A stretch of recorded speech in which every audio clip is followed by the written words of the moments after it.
శ్రీమాత్రే నమ. జయ గురు దత్తాత్రేయ నమ. ఈ వీడియోలో మనం 2024 సంవత్సరంలో మీనరాశి వారి పైన కుజగ్రహ ప్రభావం ఏ విధంగా ఉండబోతుంది అన్న విషయాన్ని మనం ఈ వీడియోలో పరిశీలించే ప్రయత్నం చేద్దాం.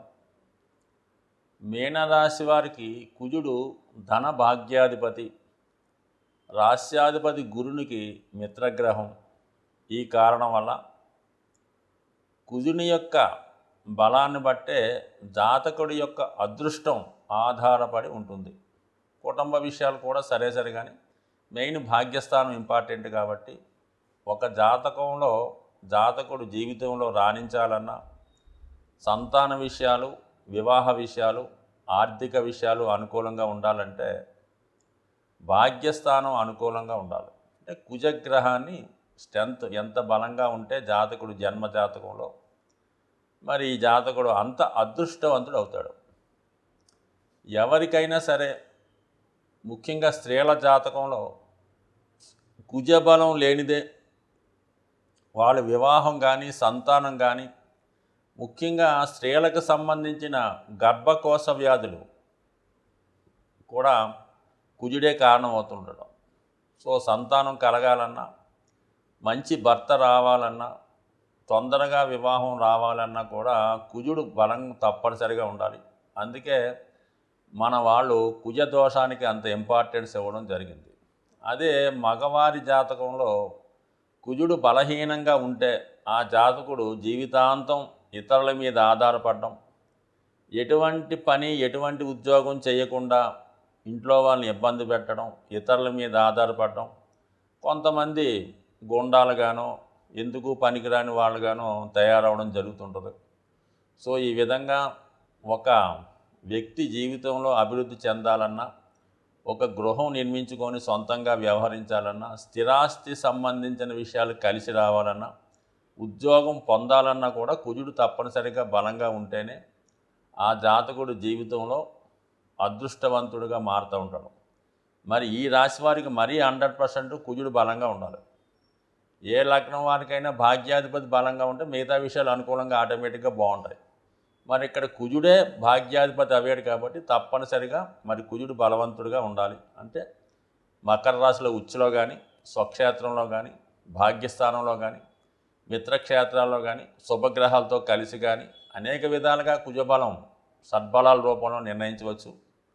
అదే పాపగ్రహాలతో కలిసి ఉన్న ఇబ్బందికర స్థానాల్లో ఉన్న జాతకుడు ఇబ్బంది పడుతుంటాడు. బట్ ఈయన కుజుణ్ణి స్ట్రెంత్ చేసుకోవాలంటే శరీర వ్యాయామం, తల్లిదండ్రుల్ని గౌరవించడం, అలాగే ప్రజల్ని సేవ చేయడం, అలాగే ఎక్కువగా ఫిజికల్ ఫిట్నెస్, వ్యాయామం చేసుకోవడం వల్ల కుజుడు జాతకుని క్రమశిక్షణతో మారుస్తూ ఉంటాడు. అందుకే కుజుడు సంబంధించిన ఉద్యోగాలు, పోలీస్ డిపార్ట్మెంటు, ఈ నేవీ రక్షణ శాఖలో ఎంత వాడు కష్టపడి పరీక్షలు రాసి పాస్ అయినా మరి ఆ ఉద్యోగంలో చేరే ముందు కంపల్సరీగా శరీరానికి శిక్షణ ఇచ్చే విధంగా అనేక కఠినమైనటువంటి పరీక్షలు, నియమాలు, రన్నింగు, వాకింగు ఇలాంటివి చేపిస్తూ ఉంటారు. సో అందువల్ల మరి కుజుడు బలవంతుడు అవ్వాలంటే శరీరాన్ని శ్రమ పెట్టడం తప్పనిసరి. మరి ఈ రాశి వారికి ప్రస్తుతం కుజుడు ఈ సంవత్సర ప్రారంభంలో దశమ స్థానంలో దిగ్బలుడై ఉండడం. ఎప్పటిదాకా ఫిబ్రవరి 5వ తారీఖు వరకు దశమ స్థానంలో కుజుడు జాతకుడు ఉద్యోగంలో చాలా నిష్పక్షపాతంగా, నిర్మోహమాటంగా వ్యవహరించే అవకాశం ఉంది.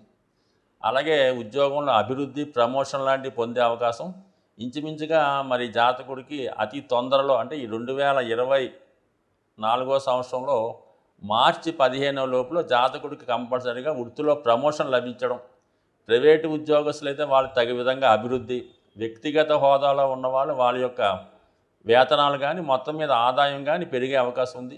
భూములు, స్థిరాస్తులు విలువ పెరుగుతుంది. అంటే డిసెంబర్ 27 వరకు కూడా వృత్తిలో 100% అనుకూలంగా ఉంది. నూతన ఉద్యోగ ప్రయత్నాలు కూడా ఫలిస్తాయి.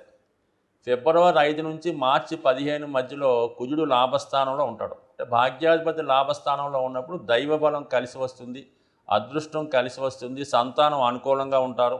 మీ గురువుల నుంచి, తండ్రుల దగ్గర నుంచి, పెద్దవారి నుంచి, మీ యొక్క బాస్ దగ్గర నుంచి ఫేవరబుల్ లభిస్తూ ఉంటుంది. కంపల్సరీగా మరి స్థిరాస్తికి సంబంధించిన కుజుడు సంబంధించిన కారకత్వాలు మీకు అనుకూలంగా ఉంటే పైపెచ్చు కుజుడు 11వ స్థానం మకర రాశిలో ఉచ్చులో ఉంటాడు. అంటే మామూలు ఫలితానికన్నా 10 రెట్లు ఫలితాన్ని అదనంగా ఇవ్వడం జరుగుతూ ఉంటుంది. పైపెచ్చు ధనాధిపతి లాభస్థానంలోకి రావడం ఒక విధంగా జాతకుడికి ఆర్థికమైనటువంటి ఇంప్రూవ్మెంట్ రావడం జరుగుతుంది. గతంలో కొన్నటువంటి స్థిరాస్తులు విలువ పెరగడం వల్ల కానీ, కుటుంబ ఆస్తులు విలువ పెరగడం కానీ, కుటుంబ సభ్యుల సహకారం కానీ ఫిబ్రవరి 5 నుంచి మార్చి 15 మధ్యలో 100% జాతకునికి అనుకోని ఆదాయం, అదనపు లాభం కలిగే అవకాశం ఉంది. మార్చి 15 తర్వాత మరి ఏప్రిల్ 23 వరకు స్థిరాస్తి మీద పెట్టుబడి పెట్టడం, అలాగే ఉద్యోగం మార్పు కొరకు చేసే ప్రయత్నాలు ఫలించడం, అన్నదమ్ములకి, తోడబుట్టిన వారికి, స్నేహితులకి సహకరించడం జరిగే అవకాశం ఉంది. ఏప్రిల్ 23 నుంచి జూన్ 1 మధ్యలో రాశి అందే కుజుడు ప్రవేశిస్తాడు. అదే సమయంలో రాహు కూడా అదే ప్రాంతంలో సంచరించడం వల్ల జాతకుడికి ఒక విధమైనటువంటి సంఘర్షణ జాతకంలో మొదలవుతుంటుంది. ఉద్యోగ సంబంధించిన విషయాల్లో కొత్త ప్రయత్నాలు చేసే ఆలోచనలు ఉంటాయి. జాతకుడు తప్పు మార్గంలో ప్రయాణించే విధంగా ఇతరులు ప్రోత్సహిస్తూ ఉంటారు. ఏదైనా ఈ సమయంలో జాతకుడు చాలా జాగ్రత్తగా వ్యవహరించాలి. అంటే కుజరాహులు కలిసినప్పుడు జాతకుడికి ఒక విధమైనటువంటి ఇబ్బందులు, ఒక విధమైనటువంటి అనారోగ్య సమస్యలు, చెప్పుకోలేని బాధలు కలిగే అవకాశం ఉంది. జూన్ 1 తర్వాత మళ్ళీ ధనస్థాన సంచారం జూలై 12 వరకు కుటుంబ విషయాల్లో అనుకూలత, కుటుంబ సభ్యులు సహకరించడం, కుటుంబంలో ఉన్నటువంటి సమస్యలు పరిష్కరించడం, కుటుంబం యొక్క ఆదాయం పెరగడం, కుటుంబ సభ్యుల మీద శ్రద్ధ తీసుకోవడం, ఇవన్నీ అనుకూలంగా ఉన్నాయి. జూలై 12 నుంచి ఆగస్టు 26 మధ్యలో కొత్త ఉద్యోగ ప్రయత్నాలు, ఇతరుల ప్రోత్సాహంతో మొత్తం మీద అభివృద్ధికరంగా ఉంది. మొత్తం మీద ఈ రాశివారికి కుజుడు ఈ సంవత్సరం అంతా కూడా చాలా వరకు అనుకూలమైనటువంటి ఫలితాలు ఇవ్వడం జరుగుతుంది. కాబట్టి మరి ఈ రాశివారు ఒక విధంగా ఏలినాటి శని ప్రభావం నుంచి జన్మరాహు ప్రభావం వాళ్ళు ఇబ్బంది పడుతున్నారు. కాబట్టి మరి కుజుని యొక్క ప్రసన్నం చేసుకోవడం వల్ల, కుజుని యొక్క అనుగ్రహంతో ఈ జాతకులు అటు అదృష్టకరమైనటువంటి విషయాలు, ధన సంబంధించిన విషయాలు అనుకూలత ఏర్పడే అవకాశం ఉంది. కాబట్టి కుజగ్రహ అనుగ్రహం కోసం ప్రతి మంగళవారం స్త్రీలైనా పురుషులైనా సుబ్రహ్మణ్య స్వామి ఆరాధన, మంగళవారం నియమంగా ఉండడం, వీలైతే హనుమాన్ ఆలయంలో స్వామికి సింధూరంతో పూజ చేసుకోవడం, అదే సుబ్రహ్మణ్య స్వామి వారికి అయితే ఆవు పాలతో కానీ, చెరుకు రసంతో కానీ, తేనెతో కానీ అభిషేకం చేసుకోవడం వల్ల, వీలైతే దగ్గరలో ఉన్నటువంటి సుబ్రహ్మణ్య క్షేత్రాలు దర్శించడం వల్ల మరి కుజుడు మీకు ఎంత ఫేవర్గా, మీరు ఎంత ప్రసన్నం చేసుకుంటే మీ జీవితంలో ఇప్పుడు ఎదురవుతున్నటువంటి ఇబ్బందుల నుంచి బయటపడి కుజగ్రహ బలంతో మీ యొక్క మాటకి విలువ పెరుగుతుంది, సంఘంలో మీ యొక్క గౌరవం పెరిగే అవకాశం ఉంది. సాధారణంగా ఈ వార ఫలాలు కానీ, మాస ఫలితాలు కానీ, సంవత్సర ఫలితాలు కానీ జాతకుడి యొక్క రాశిని బట్టి మనం చెప్పడం జరుగుతూ ఉంటుంది. అయితే ఇది గోచార ఫలితాలు అన్నవి రాశిని బట్టి మనం చెప్తూ ఉంటాం. సో ఇంకా మనం డెప్త్గా తెలుసుకోవాలంటే జాతకుడి యొక్క నక్షత్రాన్ని బట్టి ఇంకా డెప్త్ అయిన ఫలితాలు చెప్పడం జరుగుతుంటుంది. సో ఏదంటే ఇప్పుడు ప్రతి ఒక్క నక్షత్రం వారికి వారి యొక్క నక్షత్రాల ప్రకారం సంపత్తారని, క్షేమతారని, సాధనతారని, మిత్రతారని, పరమమిత్రతారలని ఈ మిత్ర తారలు కొన్ని ఉంటాయన్నమాట. ఆ తారల్లో ఈ గ్రహాలు సంచరించే సమయంలో జాతకుడికి అనుకూలమైన ఫలితాలు ఇవ్వడం జరుగుతూ ఉంటుంది. సో మిత్రతారలో ఒక గ్రహం సంచరించే సమయంలో జాతకుడికి మిత్రుల సహకారం, బంధువుల సహకారం లభిస్తూ ఉంటుంది. అదే సంపత్తారని జన్మ నక్షత్రం నుంచి 2వ తార ఉంటుంది. ఆ తార మీద గురుగ్రహం కానీ ఏదైనా శుభగ్రహం సంచరించే సమయంలో జాతకుడికి ఆర్థికపరమైన లాభం కలుగుతూ ఉంటుంది. ఆ సమయంలో జాతకుడు బ్యాంక్ అకౌంట్ ఓపెన్ చేసినా, సేవింగ్ స్టార్ట్ చేసినా అది అనుకూలంగా ఉండే అవకాశం ఉంటుంది. అదే 4వ తార అంటే జన్మతార నుంచి 4వ తార లెక్కెట్టుకుంటే అది క్షేమతార అవుతుంది. అది స్థిరాస్తి కొనుగోలు చేయడానికి, క్షేమంగా ప్రయాణం చేయడానికి, అలాగే ఎవరికన్నా సంప్రదింపులు జరపడానికి, ఏదన్నా వృత్తి ప్రారంభించడానికి అది అనుకూలంగా ఉంటుంది. ఆ క్షేమతారలో మీరు ప్రయాణం ఎంత కఠినమైన ప్రయాణం ప్రారంభించినా అది సక్సెస్ఫుల్ అయ్యే అవకాశం ఉంది. సో అలాగే 6వ తార సాధన తార అంటారు.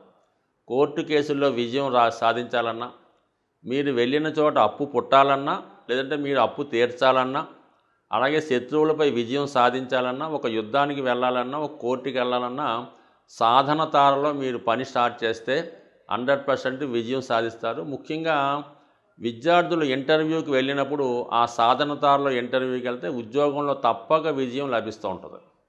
అలాగే 8వ తార అన్నది మిత్రతార. అంటే మనం స్నేహం చేయడానికి కానీ, వివాహ సంబంధాలు కుదుర్చుకోవడానికి కానీ, ఎవరితో అన్నా పార్ట్నర్షిప్ వ్యవహారాలు చేయడానికి కానీ మిత్రతార చాలా అనుకూలించే అవకాశం ఉంది. సో అలాగే పరమమిత్రతార, అంటే ఈ పరమమిత్రతారలో కొంతమంది అనుకూలంగా ఉందని, కొంతమంది ప్రతికూలంగా ఉంటుందని చెప్తారు. బట్ కానీ ఏదైనా కొంతవరకు న్యూట్రల్గా మంచి ఫలితాలు ఇవ్వడం జరుగుతూ ఉంటుంది. సో ఈ విధంగా మనం తారాబలం చూసుకొని, అలాగే మరి చంద్రలగ్నాత్తు అష్టమంలో ఏ గ్రహం సంచరించినా కూడా ఇబ్బంది కలుగుతూ ఉంటుంది. ముఖ్యంగా ప్రతీ నెల ఒకసారి 2.5 రోజులు అష్టమ స్థానంలో చంద్రగ్రహ సంచారం జరుగుతుంటుంది. ప్రస్తుతం మరి ఒక విధంగా చెప్పాలంటే తులారాశి వారికి అష్టమంలో ఇప్పుడు సంచారం జరుగుతుంది అనుకుంటాం. వాళ్ళకి ఈ వృత్తి వ్యవహారాల్లో చికాకులు లభిస్తాయి. అందుకని అష్టమ చంద్ర దోషం కూడా జాతకుడికి ఉంటుంది కాబట్టి అది కూడా మరి గమనించుకుంటూ, ఈ తారాబలాన్ని కూడా గమనించుకుంటూ ఇంకా మనం సూక్ష్మంగా ఇంకా డెప్త్గా ఈ వార ఫలితాలు, మాస ఫలితాలు తెలుసుకున్నప్పుడు ఇంకా పెర్ఫెక్ట్ అయినటువంటి ఫలితాలు వచ్చే అవకాశం ఉంది. అలాగే జన్మ జాతకాన్ని బట్టి కూడా ప్రస్తుతం జరుగుతున్నటువంటి దశానాథుడు, అంటే మనకి ఏదో దశ జరుగుతుంటుంది, ఆ దశానాథుడు గోచారంలో ఎక్కడున్నాడు, ఏ గ్రహంతో కలుస్తున్నాడు అన్న స్థితిని బట్టి కూడా మన యొక్క ఫలితం ఆధారపడి ఉంటుంది. కాబట్టి ఇవన్నీ కూడా మిక్స్ చేస్తేనే జాతకుడు సరైనటువంటి ఫలితాన్ని పొందగలడు తప్ప ఏదో పేరుని బట్టో రాశిని బట్టో ఈ 4 ఫలితాలు ఏదో తెలుసుకోవడం వల్ల అది 100% ఖచ్చితమైన ఫలితం అయితే కాదు. మరి డెప్త్గా తెలుసుకుందాం అనుకుంటే మీకు ముఖ్యంగా చాలా సూక్ష్మంగా, చాలా జాగ్రత్తగా టైం తీసుకొని పరిశీలిస్తే ప్రతి విషయాన్ని కూడా పెర్ఫెక్ట్గా జ్యోతిష శాస్త్రంలో తెలుసుకునే అవకాశం ఉంటుంది. కాబట్టి మీరు ఎవరైనా ఇబ్బందుల్లో తెలుసుకోవాలనుకున్న వాళ్ళు మీ సమీపంలో ఉన్నటువంటి జ్యోతిష్కుడికి సరైన సమయం ఇచ్చి తగు విధంగా మరి ఈ జాతకం తెలుసుకోవడం వల్ల ఇంకా మంచి ఫలితాలు పొందుతారని ఆశిస్తూ స్వస్తి.